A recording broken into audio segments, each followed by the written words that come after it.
Feeling this one, facing the fear of change on purpose, because this is really about tapping into what is your biggest purpose and making sure that you're aligned in what you're doing with your work.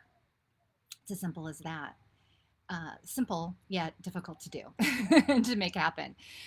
All of us have been through so much change over the past year, unprecedented, really, in a way that it's affected everybody. Everybody differently, but everybody all at once.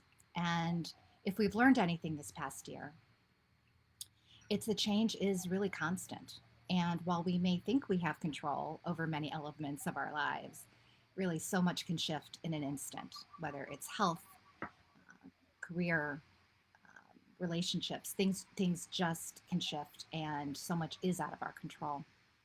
And the pandemic has really forced us to really put a microscope on our lives in many ways. It's made our world smaller. The fact that this microscope has really elevated people's awareness around what feels right, what doesn't feel right, and it's different for different people. So I have one client who has worked hard her whole life, but it just went into overdrive during the pandemic. Excuse me, and she's realizing that this burnout that has been part of her life, it just at the level it's at now, it's not sustainable. And so she's really evaluating what's next in terms of her next steps. I have other clients who are thinking about shifting companies to be more aligned with their values and really stepping into something new. So it's affecting people in many different ways, but it's affecting all of us. And awareness is the first step. But actually, what we talked about at the conference is it's important, it's critical, but what's even harder is that awareness brings up this impetus for change. And there's fear because it's freaking scary to take a new step, to go for that promotion, maybe to speak up when you're the only dissenting voice in the room, or to pivot at midlife. People are losing their jobs and they're able to step back and say, what do I want next? But it's freaking scary. I know, I've been there. So fear is really that barrier to working and living more on purpose. Many people can probably relate to the fact, though, that they have mortgages and they have children, and walking away is not necessarily an option until maybe it's forced on you. I have just a brief story in that I was laid off in my 30s, and I couldn't even believe it because my husband had just lost his job, and we had a mortgage, we had a big house, and we had a nanny and two kids under the age of 3. And it was a very, very scary time, but it also allowed me, in retrospect, to really step into and pivot into brain strategy consulting, which eventually led me to rising to the CMO level. It's all of these things worked into my mosaic of my career. So these things happen, and we can make them work. And sometimes fear keeps us from acting, and something is forced upon us anyway. But when we don't act, we're not really exercising our full potential. It's as simple as that. We're not sharing our full gifts with the world. And so my hope is in this video today that there's some inspiration in terms of stepping into that. Stepping into new things is not the status quo, right? We're taught to kind of stay in a company and work the plan and stay in a career lane and work that plan. And most people want to be accepted into the status quo, and they want to be in a tribe, and so that can be very scary as well. And so finding alternative tribes is really important as we're stepping into this. And I was actually reminded of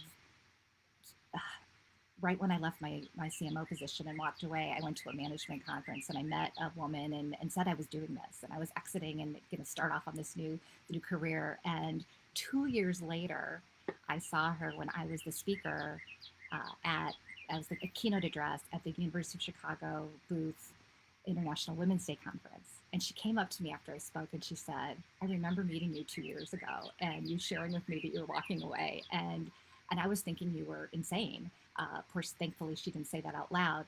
But she goes, I'm really glad to know that, that you made it. And I just laughed at myself because, of course that's what people are thinking, but I'm so glad I couldn't read her mind and that I did it.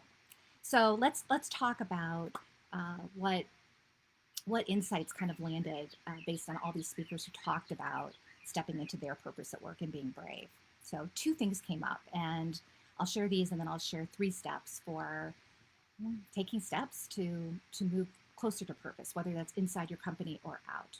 So one of the things that really landed for people was that once you find your purpose, once you know what that is, you need to go for it. You can't ignore it. It's this little voice inside you that is talking to you, and it gets louder and louder. And so listening to it is really important and being aligned with that. And the second thing is that courage and confidence is something that we build over time. It's really it is the purpose of why we're here on this earth and what we're doing. So we're never going to have all the courage and confidence that we want, because every single obstacle that we're facing, every time we face a fear, we're actually putting this courage coin in our piggy bank, and we're building up more and more courage and confidence, and it happens one step at a time.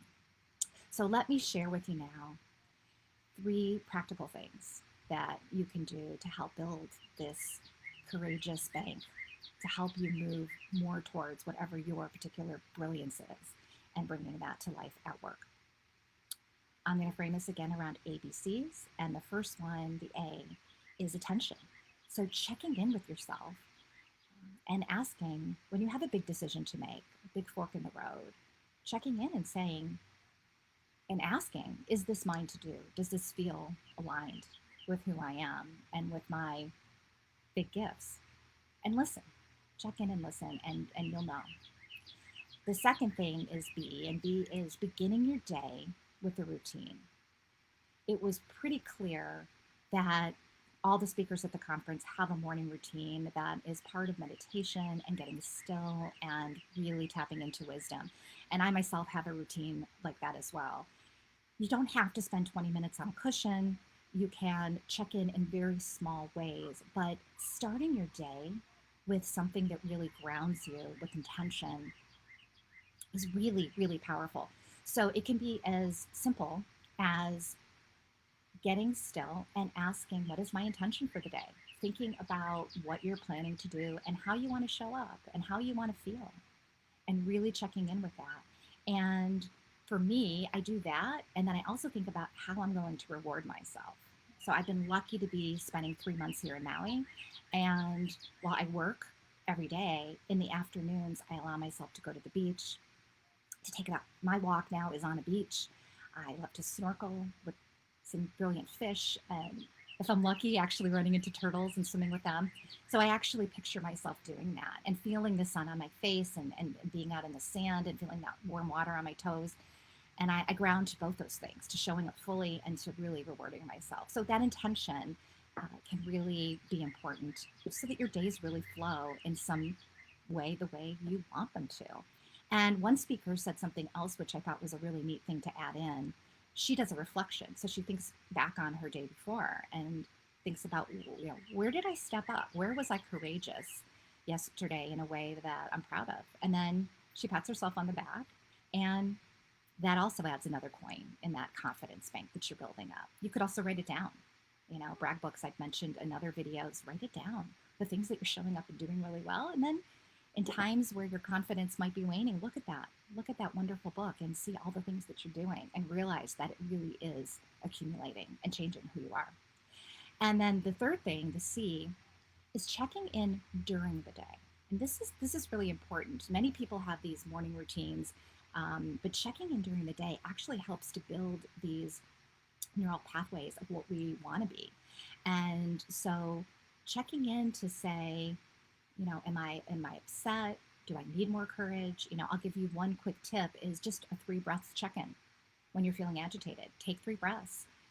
And on that third breath, really check in to what's most important right now. Small steps will help you move towards the future that you envision, and everybody deserves to be tapping into more of their strengths, more of their purpose,